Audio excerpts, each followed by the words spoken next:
भारत की सत्ता पर दो जमूरे बैठे हुए हैं।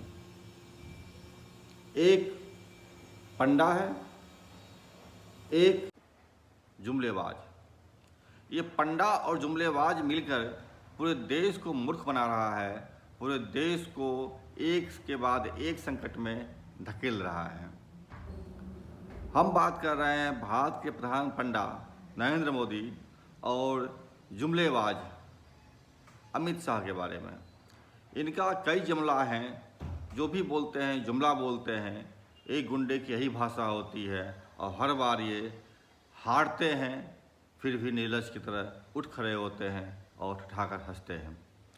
ये पंडा और जमुरा दोनों मिलकर क्या गुल खड़ा रहे हैं देश के अंदर में, इसकी एक वानगी पर हम चर्चा करेंगे, जो वो डेडलाइन तय किए हैं 31 मार्च 2026 का, माओवादियों के अंत का।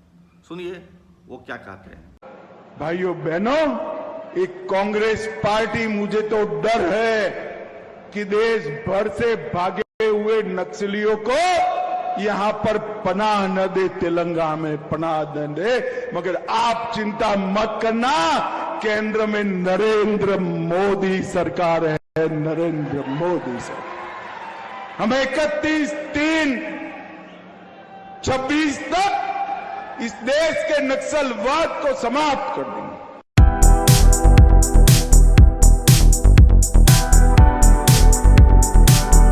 जिन माओवादियों को खत्म करने का यह दावा करके सत्ता में आए थे और आने के बाद छत्तीसगढ़ में सत्ता पर आने के बाद वह लगातार शांति वार्ता की बात करते रहे। हम शांति वार्ता करना चाहते हैं, शांति वार्ता करना चाहते हैं। माओवादी चाहे तो मोबाइल से बात कर लें या किसी भी माध्यम से बात कर लें, लेकिन शांति वार्ता करें। अब ये कह रहे हैं कोई वार्ता नहीं होगी। तब जब माओवादियों ने 5-5 पत्र शांति वार्ता के जवाब में सरकार को लिख चुके हैं। जवाब में सरकार ने इनके 450 से अधिक कॉमरेड्स की हत्या कर दी, इनके महासचिव बासवराज की हत्या कर दी। इसके बाद चीज़ें पलट गई, माओवादी समझ गए अपना यह वार्ता कर सकते हैं। अमित शाह जैसे लोग भी साफ बोल दिए हम वार्ता नहीं करेंगे, हम तो सिर्फ हत्या करेंगे। ये दो मदारी और जमूरे, ये पंडा और जमूरे मिलकर ये तय नहीं कर पा रहे हैं, ये नहीं समझ पा रहे हैं कि मौत से किसी विचारधारा को ख़त्म नहीं कर सकते। भगत सिंह की हत्या करने से भगत सिंह के विचार को जिस तरह खत्म नहीं किया जा सका, उसी तरीके से भारत में मौजूद माओवादियों की हत्या करने के बाद भी इनका अंत नहीं हो सकता, बल्कि ये और मजबूती प्राप्त करते हैं। मैं बिहार में एक वक्त था, एक दौर था जब अमूमन लोग पुलिस पर हमला नहीं करते थे, माओवादी पुलिस को नहीं मारते थे, लेकिन पुलिस जो है हर घर जा कर के निर्दोष को या उनके जो सदस्य होते थे उनके घरों को तोड़ते थे, कुर्की जब्ती करते थे, उनकी हत्या तक करती थी पुलिस। और इससे तंग आकर मतलब ये है कि लोग पूरी पार्टी को छोड़ दिए थे। सच में पुलिस को का ये आतंक था। इसका मामला यही था कि माओवादी पुलिस को नहीं मारते थे। माओवादी पुलिस के बारे में कई पत्र लिख चुके हैं और वो साफ कर चुके हैं कि पुलिस भी हमारे भाई ही हैं, वह भी गरीब परिवार से ही आते हैं, नौकरी करने के लिए जाते हैं, इसीलिए दयावश उन पर नहीं हत्या करना चाहिए, उनको नहीं मारते थे। लेकिन जब चीज़ पुलिस का आतंक चरम सीमा पहुंच गया, यह अपने थाने में लाकर माओवादियों को या निर्दोष ग्रामीणों को पकड़ कर लाती थी और बुरी तरह से पिटाई करती थी, हाथ पैर तोड़ देती थी, नाखून खींच लेते थे, सर का बाल उखाड़ लेती थी, दाढ़ी मूछ खींच लेते थे, और जितनी भी भयानक यातना वो दे सकता है पुलिस, चाहे बिजली करंट लगाना हो या बर्फ़ की सिल्ली पर सुला करके उसकी हत्या करना हो, करंट लगाकर, जितनी भी नृशंसतम वह कुकृत्य एक मानव शरीर पर, उस माओवादियों के शरीर पर या उसके समर्थकों के शरीर पर या निर्दोष ग्रामीणों के शरीर पर वो कर सकता था, पुलिस करती थी। इससे तंग आकर बिहार के माओवादियों ने फैसला लिया, अटैक ऑन स्टेट, पुलिस को मारो। वह माओवादी जो पुलिस को नहीं मारना चाहती थी, उस माओवादी ने आजीज आकर के जो है पुलिस पर हमला करना निश्चित किया और पुलिस को मारना शुरू किया।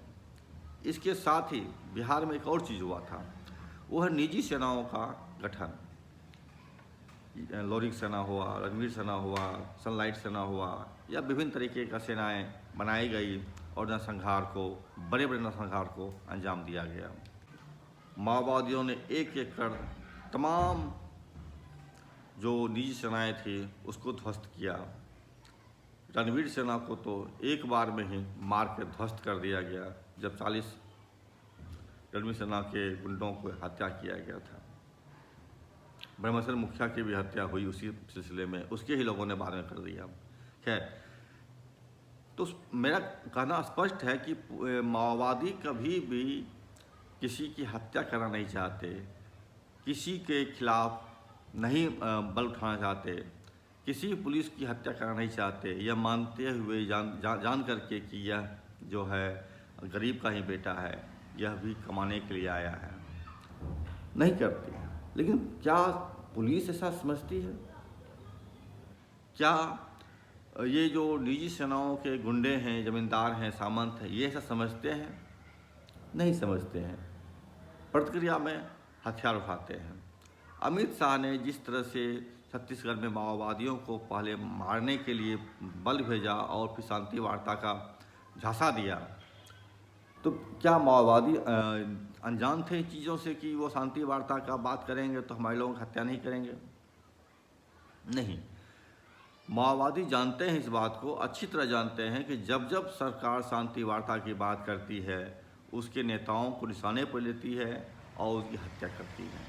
माओवादियों का सबसे अधिक नुकसान शांति वार्ता के दौर में ही हुआ है, और इसके बाद भी अगर माओवादी शांति वार्ता की ओर जा रहे हैं तो इसके भी एक प्रधान कारण है, और वो है इस सरकार को एक्सपोज करने के लिए, अपनी मांग को ऊंची करने के लिए अपनी इस वार्ता में जाना। ये ठीक वही बात है जो कि भगत सिंह अपने प्राण का बलिदान दे करके अपनी मांग को ऊंचा उठाए थे, अपनी मांग को पूरी देश की जनता के सामने रखे थे।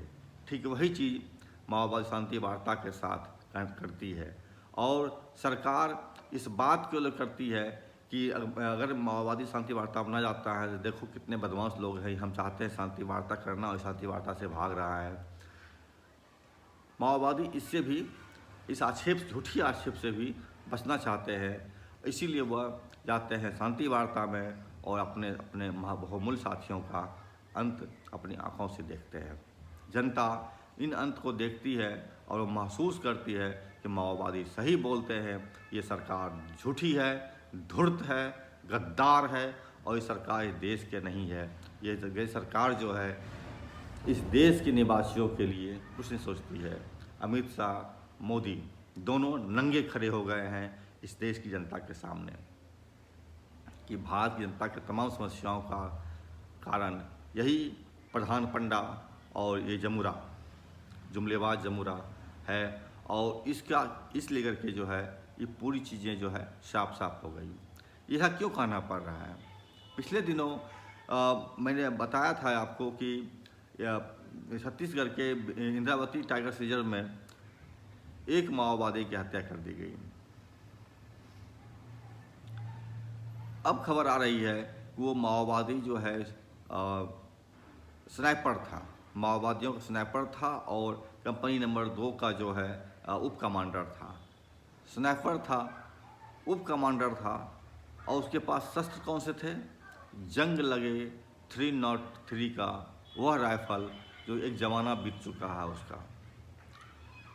सवाल है, क्या माओवादी इस जंग खाए हथियार से लड़ रहे थे? उसका उप कमांडर जंग खाए हथियार से लड़ रहा था, या फिर यह झूठी मुठभेड़ थी, ये फर्जी मुठभेड़ था, और फर्जी मुठभेड़ में एक आम ग्रामीण की हत्या कर दी गई और उसका चोंगा पहना दिया गया, ये माओवादी है। इनाम घोषित फर्जी तरीके से कर दिया गया। अगर इनाम घोषित, इस सवाल को विधानसभा में भी उठाया गया था, छत्तीसगढ़ विधानसभा में, कि आप सूची जारी करिए कौन कौन माओवादी है और किस पर कितना कितना इनाम है, सूची जारी कीजिए। लेकिन ये सरकार सूची जारी नहीं करती है, पहले हत्या करती है, तब बताती है कि ये माओवादी था, इस पर 10 लाख का इनाम था, 15 लाख का इनाम था, 25 करोड़ का इनाम था, जो भी था। ये चल रहा है। ये सबसे बड़ा संदेहास्पद स्थिति है। असल में अमित शाह माओवादियों को ख़त्म नहीं कर रहे हैं, माओवादियों के खिलाफ नहीं लड़ रहे हैं, वो इस देश की जनता के खिलाफ लड़ रहे हैं। यही कारण है कि अपने देश की जनता को मारने के लिए वो जिस पुलिस बल को भेजती है, उस पुलिस बल के 2 जवान के भी माओवादियों ने मार दिया, घायल किया है, मरा नहीं है। ग्रामीण अब पुलिस के साथ देने से भी बच रही है, जब से माओवादियों ने 3 विभीषणों का हत्या किया है बीजापुर में। ये बड़ा स्पष्ट है लड़ाई के दरमियान, जैसा कि साफ साफ देखा गया है कि जिस तरीके से ये फर्जी मुठभेड़ में आम ग्रामीण की हत्या करते हैं और उसके बाद उसके ऊपर इनाम की घोषणा करते हैं, फिर उसका नाम बताते हैं, फिर उसका पद बताते हैं और इस तरीके से चीज़ चलती है। तो पैसे के बल पर सरकार जो है ये पूरा खेल कर रही है, खेल रही है आदिवासियों की ज़िंदगी से, लोगों की ज़िंदगी से। वह बताती है कि माओवादी ख़त्म हो जाएंगे तो फिर हमारे यहाँ जो है राम राज आ जाएगा, या फिर हर घर सोने का हो जाएगा, विकास की नदियाँ जो है सर चढ़ कर बोलने लगेगा, आसमान से पानी नहीं बरसेगा बल्कि वहाँ से सोना बरसने लगेगा। लेकिन जिस इलाके में, जिस भारत के जिस भूभाग में माओवादी नहीं है, वहाँ क्या स्थिति है? बिहार जैसे राज्य में जहाँ पर कि माओवादी खत्म हो गए हैं, नहीं है। अगर कहीं हैं भी तो छोटे से इलाके से सिमटे हुए हैं, तो क्या बिहार के लोग बहुत सुखी हो गए हैं? भारत का सबसे बड़ा दरिद्र राज्य बिहार बन गया है। भारत के सबसे ज़्यादा बेरोजगार का जो संख्या है वो बिहारी नौजवान है। बल्कि यूँ कहें कि माओवादियों के कारण ही देश का में बिहार का नाम आगे बढ़ा था, बिहार के लोगों को मान मर्यादाएं, इज्जत प्रतिष्ठा मिली थी। बल्कि कहें तो हम माओवादियों के कारण ही बिहार के लोगों को अपने हक और अधिकार मिले थे। जातिवाद के जिस दंश को बिहार के लोग झेल रहे थे, जातिवाद के जिस दंश के कारण यहाँ के लोग अब पीड़ित थे, प्रताड़ित किए जाते थे, जमींदारों के द्वारा आए दिन उनके महिलाओं पर हमले होते थे, उनका यौन हिंसा होता था, उसकी हत्याएं तक होती थी, बच्चों की हत्याएं होती थी, गुलामी प्रथा, बंधुआ मजदूरी, ये सभी चला करता था। इस सब को सिर्फ और सिर्फ माओवादियों ने ही खत्म किया है। बड़े बड़े गुंडे, बड़े बड़े सामंत का सफाया माओवादियों ने ही किया है। पुलिस ने आज तक किसी भी गुंडे की हत्या नहीं किया है, पुलिस ने आज तक किसी भी अपराधी को सज़ा नहीं दिया है, बल्कि पुलिस और अपराधी एक साथ मिलकर एक थाली में खाना खाते हैं, एक थाली में रहते हैं, एक साथ सोते हैं।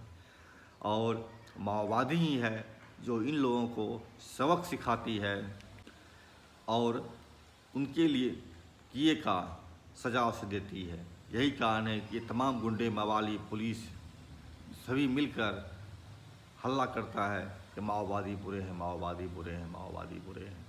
दरअसल छत्तीसगढ़ में भी आदिवासियों की जितनी ताकत मिली है, झारखंड के आदिवासियों को जितनी साहस मिला है, वो साहस का एकमात्र केंद्र अगर कोई है तो वो माओवादी है। और सरकार अगर माओवादी खत्म करना चाह रही है तो सीधी सी बात है, वह आदिवासियों की ताकत को खत्म करना चाहती है। आदिवासियों को सोचने समझने और इंसाफ की बात करने वाले जो करने की जो आदत है, जो साहस है, उस साहस को खत्म करना चाहती है, आदत को बिगाड़ना चाहती है। यही कारण है कि देश के तमाम हिस्से में यह सरकार ऐसे ऐसे तत्वों को खड़े कर रही है जो अपराधी है, बलात्कारी है, ये लोग जो हैं माफिया हैं। इन माफियाओं का पूरा गैंग चल रहा है पूरे भारत का अंदर, और इसका सरगना है नरेंद्र मोदी और अमित शाह। यह भारत की संवैधानिक संस्थाओं का मसलन सुप्रीम चुनाव आयोग, ED, CBI, income tax, police, सेना तक का इस्तेमाल करके यह जो है इस देश की जनता को बर्बाद करना चाह रही है। और इसी प्रक्रिया में कल बिहार बंद था, कल भारत भी बंद था। ये तमाम चीज़ें चल रही है, जनता को कुछ नहीं समझ आ रहा है कि वो क्या करें। कानूनी पार्टियां अपने अपने डफली बजा रहे हैं, मुझे वोट दो, मैं सरकार बनाऊंगा, समस्या हल करूंगा। 70 साल से वोट दे रहा है कि समस्याएं हल नहीं हुई है। रास्ता एकमात्र बचता है माओवाद का। जिस माओवादी को ये अछूत समझते हैं, उसके खिलाफ प्रोपेगेंडा करते हैं, वही माओवादी यहाँ के लोगों के जीवन स्तर को सुधारने का काम करता है, उनके विकास की बात करता है, उनके हितों की बात करता है, उनके लिए अपने लोगों का जान तक देता है। ये सबसे बड़ा सवाल है कि अब जब माओवादी लोग शांति वार्ता से पीछे हट गए हैं, जब सरकार पीछे हट गई, तो अब जो है चीज़ें नई जंग में शुरुआत होगी। यहाँ एक चीज़ और बताना चाहूँगा, और माओवादियों की तरफ से जिन जिन नेताओं ने सरकार के साथ शांति वार्ता करने की बात कहा है, हालांकि पहल किया है, उसको सामने आए हैं, भारत सरकार ने उन सब की हत्या कर दिया। सवाल है कि माओवादी की हत्या क्यों कर रहे हैं ये जो वार्ता के लिए आ रहे हैं, इसका भी एक वाजिब कारण है। दरअसल माओवादी जब वार्ता में जाते हैं तो वो अपनी मांग को रखते हैं। उनकी मांग क्या होती है वो समझ लीजिए। पहला चीज़ वो बोलते हैं कि हथियार डालने की संभावनाएं क्या है, तो उनकी मांग होती है भाई आप भी हथियार रख दीजिए, हम भी हथियार रख देते हैं, दोनों मिलकर समाज की सेवा करते हैं, समाज लोगों की बात करते हैं। सरकार हथियार नहीं रखना चाहती है, तो माओवादी को चाहती है कि हथियार रख दें और आकर के फिर से सबको मार डालें। हथियार ही एकमात्र रास्ता है जो इसकी सुरक्षा सुनिश्चित करता है, आदिवासियों के अंदर साहस भरता है और अपने मांग के लिए उनको खड़ा होने में मदद करता है। इनकी दूसरी चीज़ें होती है, बातचीत के दौरान संघर्ष विराम बनाए रखना है, लेकिन उल्टा होता है। आप 4 की बात याद कीजिए, जब माओवादियों के साथ वार्ता चल रहा था आंध्र प्रदेश की सरकार के साथ, उसमें सुधाकर भी थे जिनकी हत्या भी हाल में पुलिस ने किया है। इधर वार्ता चल रहा है, उधर माओवादियों की हत्याएं हो रही है। ये दोहरा चरित्र सरकार का साफ साफ दिख रहा था। यह तीसरा मांग होता है, अतिरिक्त भूमि जितना है उसका समान वितरण किया जाए। किसी के पास 1000 10 हज़ार एकड़ ज़मीन हो, किसी के पास घर रहने तक घर नहीं हो, इस असमानता को चाहते हैं रोका जाए। राजनीतिक कैदी जो माओवादी कैदी हैं उनकी रिहाई की जाए। क्रांतिकारी आंदोलन से जुड़े हुए लोगों पर दर्ज मामले को वापस लिया जाए। माओवादियों के सिरों पर जो इनाम रखा गया है 10 लाख 5 लाख करोड़ में, उसको हटाया जाए। और अगला है, निजी सशस्त्र गिरोह पर जो आपराधिक गिरोह है उस पर कार्रवाई की जाए।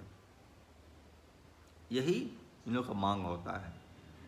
सरकार इसका उलट करती है, ना तो वो निजी गुंडा समूह को रोकती है और ना ही वो किसी तरीके से भी माओवादियों पर करती है। भूमि का वितरण का मामला उठाती है। 10 हज़ार ज़मीन एकड़ ज़मीन जो है एक आदमी के पास रहता है, लेकिन उसको भी देने के लिए वो तैयार नहीं है। वार्ता टूट जाती है। सरकार जानती है जो ही वार्ता में आएंगे तो माओवादी का यह मुद्दा जो है उठ खड़ा होगा, और जब ये मामला उठ खड़ा होगा तो पूरे देश के लोग समझने लगेंगे बात सच क्या है, बात झूठ क्या है, कौन गलत है, कौन सही है। सरकार कटघरे में आ खड़ी होगी। यही कारण है अमित शाह ने दृढ़तापूर्वक कहा है कि हम कोई वार्ता नहीं करेंगे। माओवादियों ने भी करारा जवाब दिया। अमित शाह ने उनके महासचिव की हत्या कर दिया, माओवादियों ने उसके एएसपी का हत्या कर दिया, बम से उड़ा दिया। उसके 3 विभीषण उसको मार दिया। उसके 2 गुंडे जो डीआरजी बन के घूम रहे थे उनको मार दिया। इन तमाम परिस्थितियों में चीज़ें अब बढ़ती जा रही है युद्ध की तरफ।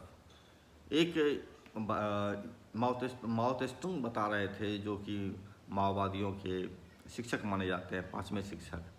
वे साफ बोलते हैं कि दुश्मन चाह करके भी वह कभी भी क्रांतिकारियों को नहीं हरा सकता, जनता को नहीं हरा सकता। ये महत्वपूर्ण चीज़ है। यही कारण है कि जब कोई डीआरजी कहे गुंडा जो माओवादियों से छिटक करके आया है, बेशक वो कुछ समय तक जानकारी दे सकता है माओवादियों के बारे में कि ये है, यहाँ है, लेकिन वह भी खत्म हो जाता है, क्योंकि माओवादी को जो ही मालूम होता है उन गुंडे के बारे में कि वो हट गया है, विभीषण बन गया है, वो उसी पल हर चीज़ को चेंज कर देते हैं। बल्कि यूँ कहे कि माओवादी अपने अंदर हर दिन जो बदलाव आता है, हर दिन बदलते रहते हैं अपने आप को, हर तरीके से हर सुरक्षित रखते हैं अपने आप को।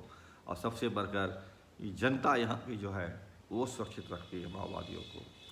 क्योंकि उनके ही बेटे माओवादियों के साथ रह रहे हैं, उनके ही बेटे, उनके ही पिता, उनके ही भाई माओवादी हैं। आखिर कोई भी जनता अपने ही पिता, अपने ही भाई, अपने ही परिवार के प्रति क्रूर कैसे हो सकता है? यही कारण है अब ये जो गुंडे थे, डीआरजी के गुंडे, इनको भी अब जंगल घुसने में डर लग रहा है, क्योंकि अब वो समझ चुके हैं कि माओवादी के समय पर वह भी समझ चुके हैं कि अब हमारे दिन भी लद गए हैं। उनकी समस्या अब दूसरी हो गई है। सरकार की समस्या भी उसी तरीके का है। अब वो डीआरजी पर भरोसा करना नहीं, मुश्किल हो रहा है उसके लिए कि डीआरजी पर कैसे भरोसा करें। क्या ये डीआरजी कल हम ही पर हमला नहीं कर दें? पूर्व में हो चुका है, अब नहीं होगा, इसकी क्या गारंटी है? यही डीआरजी उनका सर काट सकता है, यही डीआरजी उनको हत्या कर सकता है और उनके शस्त्रागार को लूट कर ला सकता है। इंतजार कीजिए ये कब होता है। एक मज़ेदार चीज़ और सुनाता हूँ मैं आपको। माओवादियों के मरने के बाद आम तौर पर रोने बिलखने कपने की खबरें कम आती है, लेकिन एएसपी के मरने के बाद भुकरते हुए जिस तरह से उसके परिवार के लोग नाचते भुकरते सामने आते हैं, वो हास्यास्पद है, लज्जास्पद है। और एक कायर का ही, एक गुंडे का ही परिवार इस तरह से रो सकता है, पकड़ सकता है, छटपटा सकता है। गरीब लोग की जब हत्या होती है, माओवादियों जब हत्या होती है, उनके अंदर गुस्सा पनपता है, उनके अंदर आक्रोश पनपता है कि हम बदला लेंगे, हमारे परिवार को मारा है। एक गुंडे के साथ ऐसा नहीं होता। ये सरकार गुंडे की है, ये सरकार गुंडे है, अमित शाह मोदी गुंडे हैं। यह देश साफ साफ समझ गई है। माओवादियों ने अपने महासचिव का बलिदान देकर यह चीज़ साफ साफ दिखा दिया लोगों को कि मोदी शाह गुंडे हैं और देश की जनता का अभी यही सबसे बड़ा दुश्मन है। नमस्कार, मैं समरभूमि से रोहित शर्मा। चैनल देखिए, लाइक कीजिए, सब्सक्राइब कीजिए, शेयर कीजिए, जुड़े रहिए और हो सके तो हमारे चैनल को ज्वाइन कीजिए, मेंबर बनिए। नमस्कार। छत्तीसगढ़ की भाजपा सरकार किस तरह से माओवादियों पर नाम पर वहाँ के आम गरीबों की हत्या कर रही है और किस तरीके से उनके साथ फर्जी मुठभेड़ करके या फिर एक फर्जी बंदूक, जंग खाए बंदूक लगा करके जो है भरमार बंदूक जिसे कहते हैं, भरमार बंदूक दिखा करके हत्या करती है। सूची दिखाने के नाम पर कन्नी काटती है और मारने के बाद उस पर जो है इनाम घोषित करती है कि ये इतने हैं, ये इतने हैं। इन तमाम सवालों पर जो है छत्तीसगढ़ विधानसभा में वहाँ पर बहस हुई है। उस बहुत महत्वपूर्ण बहस है। उसका अगर आप देखना चाहें तो अध्यक्ष महोदय, देख सकते हैं। मैं आपके गृह मंत्री जी की दाद देना चाहता हूं। उन्होंने बड़ी दिलेरी से स्वीकार किया है कि प्रदेश के इन 6 महीनों में 273 नक्सली घटनाएं हुई हैं। मतलब 6 महीने में शायद 182, 83, 84 दिन होता होगा और उस बीच आपने 273 नक्सली घटनाएं बताई हैं। नक्सली घटनाओं में नक्सली पुलिस मुठभेड़ की 92 घटनाएं शामिल हैं और इन घटनाओं में 19 जवान शहीद हुए हैं, 88 मरे हैं, एक घायल हैं जिनका इलाज चल रहा है और 34 आम नागरिकों की हत्या की गई है। अध्यक्ष महोदय, मैं सबसे पहले तो ये पूछना चाहता हूँ, जो 34 आम नागरिकों की हत्या करना बताया गया है, वो हत्या किस प्रकार से हुई है? क्या गोली से हत्या मरे हैं या गला काट के उनकी हत्या की गई है या किसी अन्य प्रकार से 34 आम नागरिक की मृत्यु हुई है? ये बताने कैसे करें? माननीय अध्यक्ष महोदय, माननीय नेता प्रतिपक्ष जी, उनकी बातें मैंने गूगली बॉल जाए टाइप कर रहती हैं, तो मैं प्रारंभ से ही उसमें ज़्यादा चिंतित था और सोच रहा था, परंतु ये विषय ध्यान में आया कि इन सारी बातों को बहुत स्पष्टता के साथ सबके बीच सदन में रखा जाए। इसमें कोई संशय नहीं है कि जो घटनाएं हुई हैं और जो मुठभेड़ हुई हैं उनकी संख्या 273 है और 92 घटनाएं ऐसी शामिल हैं जिसमें सुरक्षा बलों के बीच और नक्सलियों के बीच मुठभेड़ हुई है। इसमें 19 जवान हमारे शहीद हुए हैं, 88 घायल हुए हैं जो अब स्वस्थ हैं, लगभग दो चार को एक छोड़कर। माओवादियों के द्वारा 34 लोगों की हत्या की गई। मैं इस 34 का भी विषय माननीय नेता प्रतिपक्ष जी ने कहा तो मैं रखता हूं माननीय अध्यक्ष महोदय। इसमें 4 ऐसे हैं जिनको जन अदालत लगा करके नक्सलियों ने मार डाला। इसमें आईडी के ब्लास्ट से मरने वाले आईडी नक्सलियों ने बिछा रखे हैं। बस्तर के गांव के विकास के मार्ग पर नक्सलियों ने आईडी बिछा रखा है। अभी आईडी किसी को पहचानता नहीं है माननीय अध्यक्ष महोदय। सुरक्षा बलों को रोकने के लिए बिछाए हैं, आम नागरिक भी उसमें मारे जाते हैं, जानवर भी मारे जाते हैं और मुझे तो ये लगता है कि कभी नक्सली भी उसमें मारे जाते होंगे। मुखबिरी के आरोप में 24 लोगों को मौत के घाट उतारा है नक्सलियों ने और नक्सलियों की फायरिंग में एक मृत्यु हुई है। इस तरीके से 34 कुल आम नागरिक इसमें हताहत हुए हैं, जिसकी जानकारी माननीय नेता प्रतिपक्ष जी ने चाहिए। माननीय अध्यक्ष महोदय, मारे गए 137 नक्सलियों तथा गिरफ्तार किए गए 401 नक्सलियों में से कितने नक्सली इनामी नक्सली थे, कितने बाहरी थे और कितने छत्तीसगढ़ के थे? Pointed question. माननीय अध्यक्ष महोदय, इसकी पूरी जानकारी है, पदभार संख्या है, SZCM है जो स्टेट जोनल कमेटी मेंबर हैं, ऐसे 2 लोग हैं जिनके ऊपर 25 लाख का इनाम था। डिविजनल कमेटी मेंबर हैं, ऐसे 6 लोग हैं जिन पर 8 लाख का इनाम था। कंपनी सदस्य हैं, ऐसे 13 लोग हैं जिन पर 8 लाख का इनाम था। कंपनी डिप्टी कमांडर हैं, 1 है जिस पर 8 लाख का इनाम था। कंपनी स्नाइपर कमांडर है जिस पर 8 लाख का इनाम था, 1 है इसकी संख्या। स्मॉल एक्शन टीम कमांडर 1 है जिस पर 8 लाख का इनाम था। एरिया कमेटी सदस्य 22 हैं जिन पर 5-5 लाख के इनाम थे। LGS कमांडर है 1 जिस पर 5 लाख का इनाम था। प्लाटून सेक्शन कमांडर को कहते हैं जो 1 है, उन पर 3 लाख का इनाम था। सब जोनल एंटी सदस्य 1 है जिस पर 3 लाख का इनाम था। PPCM 13 हैं जिन पर 2 लाख का इनाम था। प्लाटून सदस्य 4 हैं जिन पर 2 लाख का इनाम था। कंपनी PM 5 हैं, प्रत्येक पर 2 लाख का इनाम था।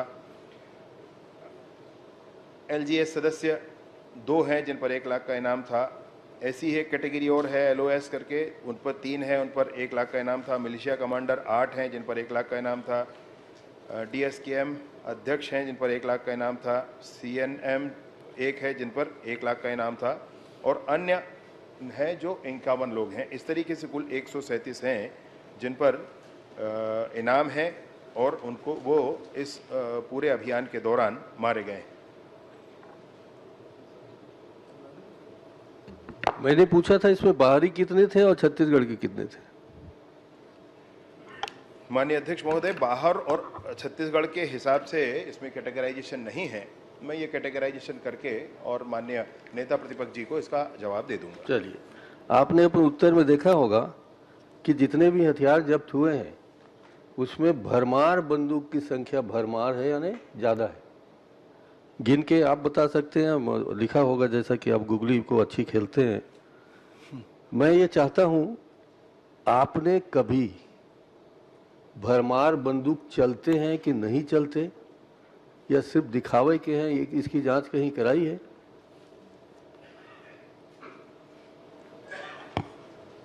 मैं इस माननीय अध्यक्ष महोदय, इस शंका का अर्थ मैं नहीं समझ पा रहा हूं। इस मुठभेड़ में जो चीजें जब्त हुई हैं, माल खाने में है। चलिए, आपकी आप शंका स्वयं का भी देख समाधान मैं सकते कर हैं। देता हूं। आप स्वयं भी जाकर देख सकते हैं, जब आपकी इच्छा हो मैं भी आपके साथ चलूंगा। इसमें संशय किस बात की? नहीं, संशय इस बात की है कि हर नक्सली के सामने, चाहे वो नक्सली हो चाहे गांव वाला मरता हो, भरमार बंदूक उससे जब्त होता है। अब तक कितने भरमार बंदूक जब्त हुए?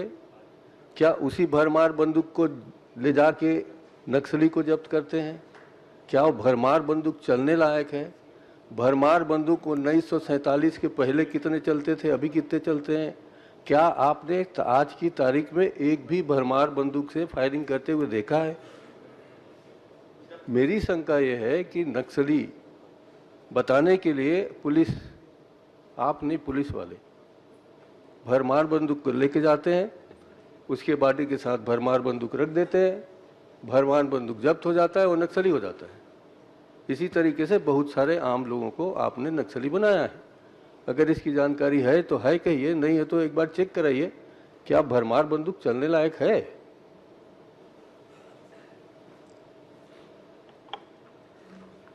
मतलब इस तरीके से माननीय अध्यक्ष महोदय, विषय का प्रस्तुतिकरण कि कोई खत्म हो गया और उसके पास ले जाकर बंदूक रख के फोटो खिंचा दिए, ये तो विषय मतलब स्वीकार्य नहीं है और ऐसा कहना भी बिल्कुल उचित नहीं होता है। वैसे ये जानकारी एक और आई है, मैं आपके सामने रख देता हूँ। अभी तक सिर्फ भरमार बंदूक का ही मामला नहीं है। प्रदेश में नक्सली मुठभेड़ में 1 दिसंबर से लेकर के 30 जून के बीच में माननीय विष्णुदेव साय जी की सरकार के समय जो AK-47 है वो 5 बरामद हुए हैं माननीय अध्यक्ष महोदय। LSR LMG 1 बरामद हुआ है, इंसास LMG 1 बरामद हुआ है, राइफल 2 बरामद हुए हैं, इंसास राइफल 4 बरामद हुआ है, BGL राइफल 4 बरामद हुआ है, BGL लांचर बड़ा 3 बरामद हुआ है, BGL लांचर छोटा 6 बरामद हुआ है।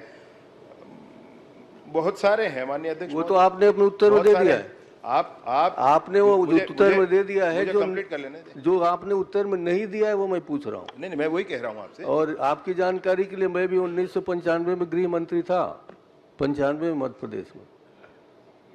उस जमाने में भरमार बंदूक जब्त नहीं होते थे, अब कैसे जब्त हो रहे हैं? तो क्या उस जब्त होने वाले भरमार बंदूक को आप जांच कराएंगे कि चलने लायक है नहीं चलने लायक? इतनी कह रहा हूँ, आप अभी घोषणा कर दीजिए कि जो इतने भरमार बंदूक आज की तारीख में है, आप उसको जब्त कराएंगे और संख्या बनी रहेगी। और चलिए, इसमें आप उत्तर नहीं दे पाएंगे, मुझे पता है। आपने कहा है कि 790 जेल में है अभी नक्सली लोग, 25 सजा प्राप्त हैं, 765 विचाराधीन है। मैं ये पूछ सकता हूँ क्या कि कब से इनका प्रकरण विचाराधीन है? 92 से, 93 से, 2000 से, 2010 से? ये तो जानकारी होगी शायद आपके लोगों को।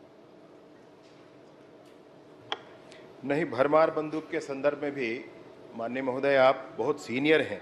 1995 में आपने इस दायित्व को पहले ही संभाला है, जिसको मैं आगे बढ़ाने की कोशिश में हूँ। मैं आपसे निवेदन पूर्वक कहना चाहता हूँ कि बाकी अन्य चीज़ें भी जो बरामद हुई हैं उस पर भी आप ज़रूर ध्यान दें। मैं आपसे निवेदन पूर्वक यह भी कहना चाहता हूँ माननीय अध्यक्ष महोदय के माध्यम से कि आप ज़रूर इस पर चेक करें। उसमें तो आपने जो प्रश्न पूछा है माननीय अध्यक्ष महोदय, जो प्रश्न पूछा गया है उसमें यह पूछा गया है कि कौन कौन सी सामग्री बरामद हुई, और यह भी पूछा गया है माननीय अध्यक्ष महोदय कि ये कहाँ रखी गई हैं, और उसकी पूरी जानकारी पूरे विस्तृत तौर पर कि कितनी चीज़ें बरामद हुई हैं, कब बरामद हुई हैं, कहाँ रखी गई हैं, सब माननीय नेता प्रतिपक्ष जी को दिया गया है। और अगर ये सब कुछ दिया गया है तो जांच करना कोई विषय नहीं है, बिल्कुल किया जा सकता है। दूसरा, मैं आपसे मसला ये कहना चाहता हूँ माननीय अध्यक्ष महोदय कि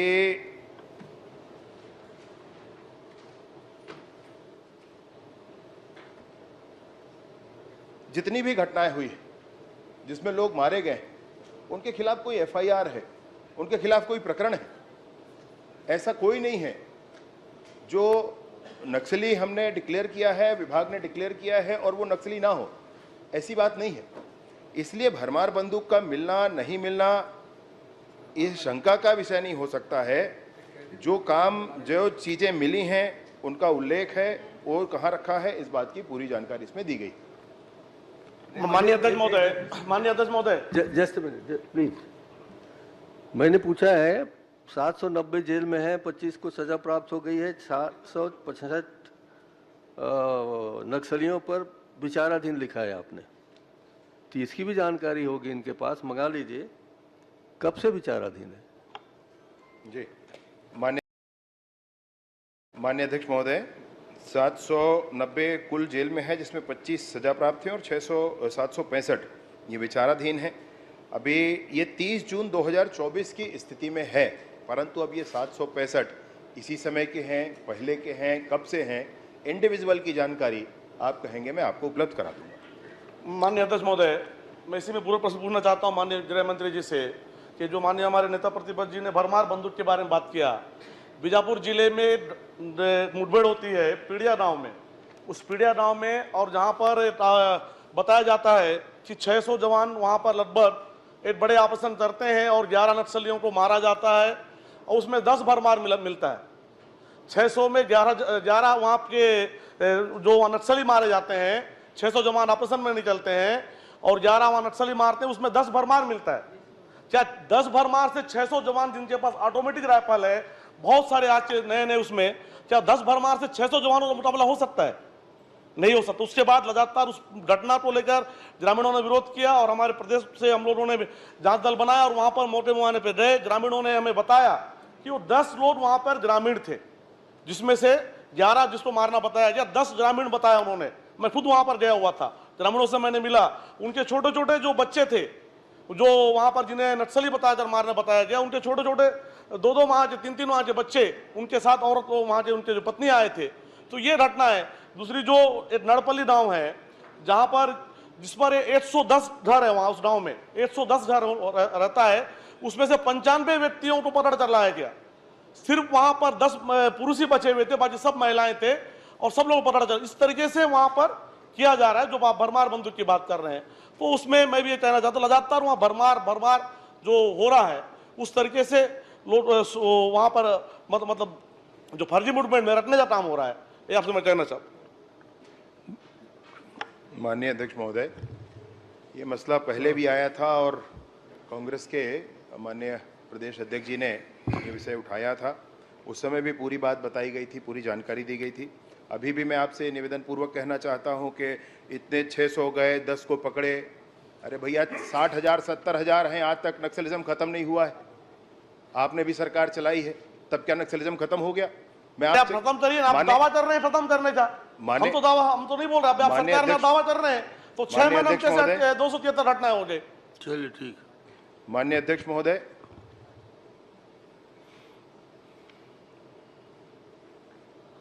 तो पीडिया का जो मसला था उसका मैं थोड़ा जानकारी आपको दे देता हूं।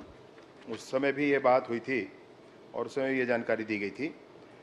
इसमें कुछ नाम है, नक्सली नाम, एक बुधू ओयाम है। 2021 में इन पर प्रकरण दर्ज था, 307 आर्म्स एक्ट आदि आदि का 2021 में था। अब 2021 में तो भाजपा की सरकार नहीं थी भाई, तो आपकी सरकार थी। कल्लू उर्फ छोटू ऐसा एक नाम है, जिन पर 2022 में और 2024 में अलग अलग प्रकरण दर्ज हुए। अपहरण तथा अन्य 2022 में और 2024 में यूएपी और 307 के प्रकरण दर्ज हुए।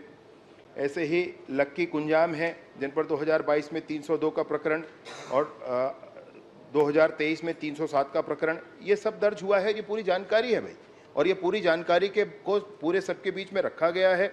उसके बावजूद भी जब कंप्लेंट किया आप लोगों ने, आपने कहा कि नहीं हुआ, तो एक मजिस्ट्रियल जांच की भी बात कही गई है, उसमें वो है, वो भी आ जाएगा, उसमें कोई संशय नहीं। मैं आपसे निवेदन पूर्वक ये बात कहना चाहता हूं कि इसमें आप इस तरीके से मैंने आरोप लगा करके कम से कम सुरक्षा बलों के मनोबल को मत तोड़िए। इस तरीके से आरोप लगा करके आप इस तरीके। अध्यक्ष महोदय, मैंने बिल्कुल आरोप नहीं लगाया, मैंने उन्हें दाद दी है कि अच्छा काम कर रहे हैं। और मैं इसी संदर्भ में कहना चाहता हूं कि माननीय गृह मंत्री जी, आपने स्वयं कहा है कि हम नक्सलियों से बात करेंगे, बात करने के तैयार हैं, आपने कहा है ना कि गलत छपा है। नक्सलियों से बातचीत करके मामला निसंदेह माननीय अध्यक्ष जी, माननीय नेता प्रतिपक्ष जी का जो कहना है, बिल्कुल सरकार माननीय विष्णुदेव साय जी के निर्देशानुसार माननीय विष्णुदेव साय जी और पूरी सरकार निसंदेह उनसे बात करने के लिए तैयार है। ठीक है। खाली कुर्सी पर बैठे हुए विष्णुदेव साय को नमन करते हुए आपसे निवेदन करना चाहता हूं, आज तक 6 महीने कहिए, अब 7 महीने होने वाले हैं, आप लोगों ने नक्सलियों से बात करने के लिए कौन सी कोशिश की है? आप सीधे नक्सलियों से बात नहीं कर सकते। अब इस विषय में चर्चा यहाँ सर बात तो करनी पड़ेगी ना, एक मीडिएटर ढूंढना पड़ता है। तो ये हवा छोड़ देना कि हम बात करेंगे और बात करेंगे थोड़ी। बहस का विषय नहीं है, आप ज्यादा समझते हैं, गृह मंत्री रहे इसलिए तो बोलो, कुछ तो किया होगा। इतना सेंसिटिव इशू है, माननीय अध्यक्ष कुछ जी, तो किया होगा, चर्चा करेंगे, ठीक है। कुछ तो किया होगा इनने। नेता जी, आप सीनियर गृह मंत्री हैं, मंत्री जी को बता दें। माननीय अध्यक्ष महोदय, माननीय नेता प्रतिपक्ष जी, माननीय अध्यक्ष महोदय, माननीय नेता माननीय प्रतिपक्ष अध्यक्ष जी, जी, माननीय अध्यक्ष महोदय,